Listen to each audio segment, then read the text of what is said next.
Media का सवाल और शौचालय और पानी की खाना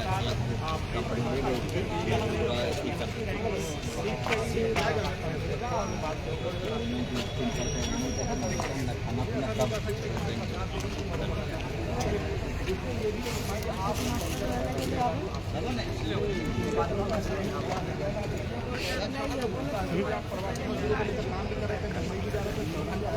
आगे से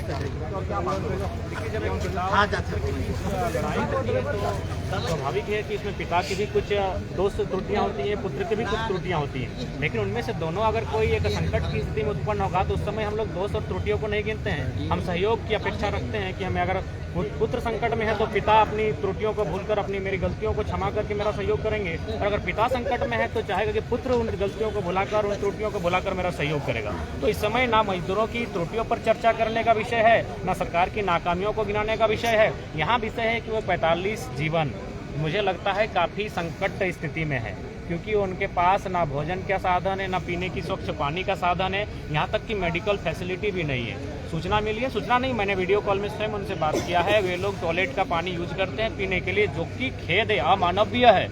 और सबसे खास बात कि 3 मजदूर बीमार थे और 2 दिन बाद जब पुनः उनसे बात हुई तो उनकी संख्या 7 हो गई, और उनको 1 तारीख तक उस मकान में जहां रह रहे हैं, जो 20 बाई 20 का मकान है, जहां 45 लोग रहते हैं, हमारे लिए तो एक व्यक्ति के लिए उतना बड़ा मकान होता है, वे 45 लोग एक ही मकान में रहते हैं, उसे खाली करने का भी नोटिस जारी कर दिया गया है। अतः यहाँ त्रुटियों को गिनाने का वक्त नहीं है, चूँकि विषय इंटरनेशनल है। अतः राज्य सरकार की जो विभाग है, जो हमारी वहाँ दूतावास है, हमारे जो राजदूत हैं, उन पर उनके साथ समन्वय स्थापित करते हुए उन्हें यथाशीघ्र वतन वापसी का प्रयास करना ही चाहिए। तो ये 4 कॉल हो चुके हैं, उनके 4 वीडियो कॉल हो गए, लेकिन कोई लगता है कि कोई उस पर कोई त्वरित कार्रवाई अभी तक नहीं हो रही है, उनको वापस लाया ये बिल्कुल वहाँ अगर किसी नेता, किसी विधायक, किसी सांसद का पुत्र होता तो कार्रवाई त्वरित भी होती और नए नियम भी बन जाते, नए बिल भी, विधेयक भी बन जाते। लेकिन चूंकि वे लोग शोषित वंचित लोग हैं, जो मजदूरी की तलाश में, दो जून की रोटी की तलाश में एक अच्छे मंजिल को पाने के ख्वाब लेकर वहाँ तक रहे हैं, इसीलिए अभी तक कार्रवाई नहीं। शायद ये लोग इंतजार कर रहे हैं कि उन 45 में से कुछ मजदूर ऐसे हैं जो शायद उनके साथ कोई अप्रिय घटना घट जाए, तब ये कार्रवाई करेंगे। ये लोग इंतजार में बैठे हैं, अभी वे जीवित हैं और हम चाहते हैं 45 के 45 जीवित भारत वापसी करें,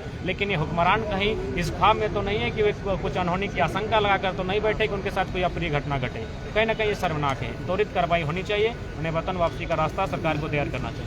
इसमें एक बात और है कि इसमें लोग देखते हैं कि भैया कौन जिला का है, उसी हिसाब से लोग बात करते हैं। पता चला कि हजारीबाग के हैं, गिरिडीह के हैं, बोकारो के हैं।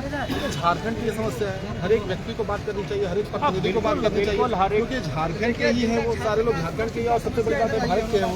इसमें झारखंड के लोग भी तो मुख्य दर्शक बने हुए हैं कि भाई बोकारो वाले बोलेंगे तो वो धनबाद वाले नहीं बोलेंगे, धनबाद वाले बोलेंगे तो पलामू वाले नहीं बोलेंगे। ये भी देखिए, इस पर वो उदाहरण होता है जब हम पोल्ट्री मुर्गा खरीदने के लिए जाते हैं तो जिस मुर्गे की बलि दी जाती है वही आवाज़ करता है, बाकी लोग कोने में दुबक जाते हैं, उन्हें ये पता भी नहीं होता है कि अगले दिन उनका भी नंबर आएगा।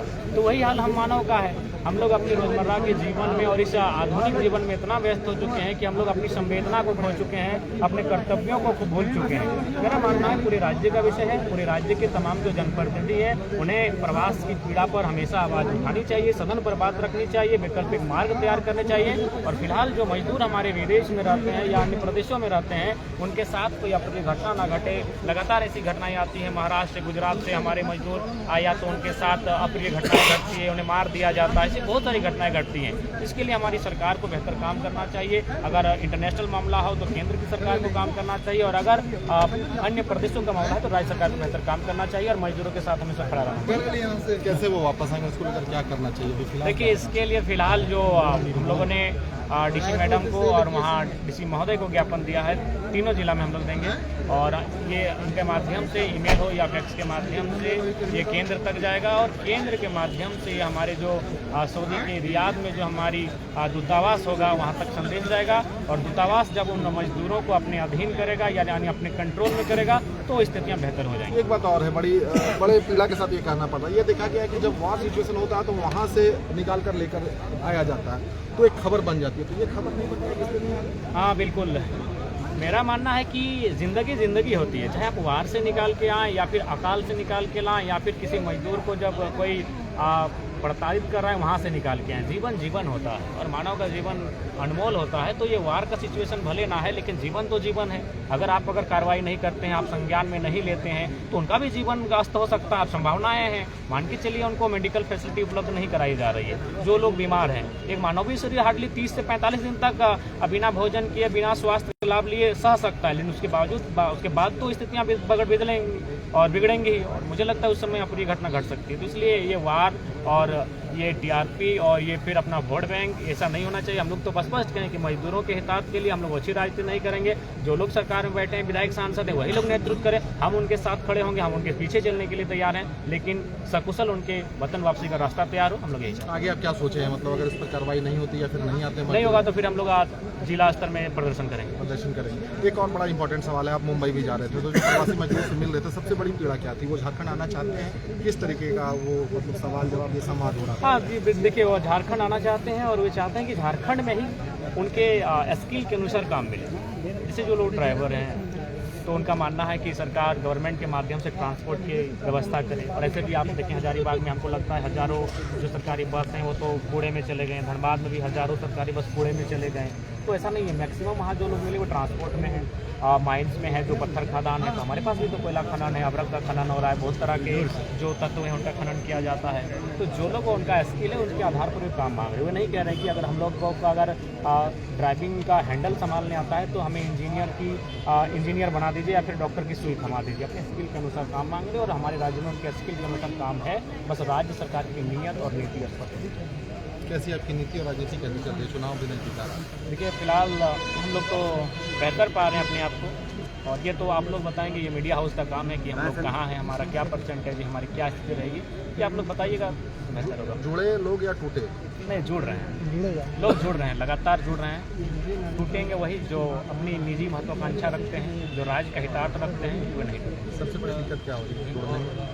सबसे बड़ी दिक्कत यही हो रही है कि थोड़ा सा जो राजनीति का महत्वाकांक्षा होती है, बाकी सब ठीक ठाक है। जो राज्य का हितार्थ चाहते हैं वो हर हाल में हमारे साथ होते हैं। क्षेत्रीय पार्टी कहीं ना कहीं अभी जो चुनाव हुए हैं, 3 राज्यों के जो चुनाव आए थे, हिंदी राज्यों के, राजस्थान, मध्य प्रदेश और छत्तीसगढ़ का, वहाँ पर आपने देखा कि भाजपा ने क्लीन स्वीप किया है। किस तरीके से देख रहे हैं भाजपा को? हाँ देखिए, बाकी उत्तर भारत की अगर बात करें तो निश्चय ही भारतीय जनता पार्टी ने जिस विचारधारा को स्थापित करने का प्रयास किया है, उत्तर भारत उसी विचारधारा की हवाओं में बहती है। लेकिन जब हम झारखंड आते हैं तो थोड़ा झारखंड की विचारधारा भिन्नता रखती है। यहाँ की संस्कृति, यहाँ की भौगोलिक स्थिति, यहाँ के लोगों का जीवन रहन सहन थोड़ा सा बाकी राज्यों से भिन्न है। तो जो भारतीय जनता पार्टी की जो विचारधारा उत्तर भारत में है, उससे कहीं ना कहीं झारखंड अपने आप को भिन्न पाएगा। और हम लोग अपनी विचारधारा के साथ, अपने नए आइडियाज़ के साथ, अपने नए मुद्दों के साथ सफल होंगे। उनकी विचारधारा को बाकी जो हमारा बॉर्डर है उस तक सीमित रखेंगे। विकल्प के लिए कोई जगह रखा है? देखिए फिलहाल तो विकल्प पर चर्चा नहीं है, जब होगी तो सबसे पहले आपके ही सामने।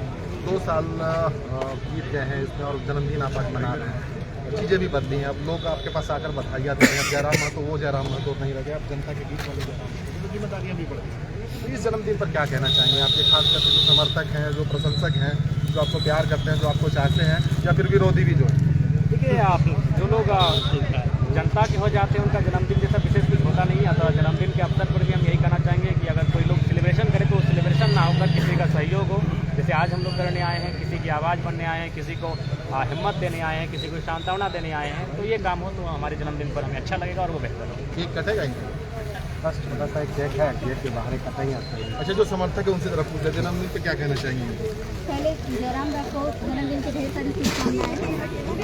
आज उन्होंने बहुत अच्छा पहल किया कि उन्होंने अपने जन्मदिन को लोगों के कल्याण के लिए। क्या कहिएगा सर, शॉर्ट में कहिएगा, बहुत सारा। हमारे पसंदीदा के भी जन्मदिन है, उनको टाइगर जयराम दा का और संजय मेहता जी का आज बर्थडे है। इनको बहुत बहुत बधाई हो जन्मदिन का। और कहना चाहेंगे सर ये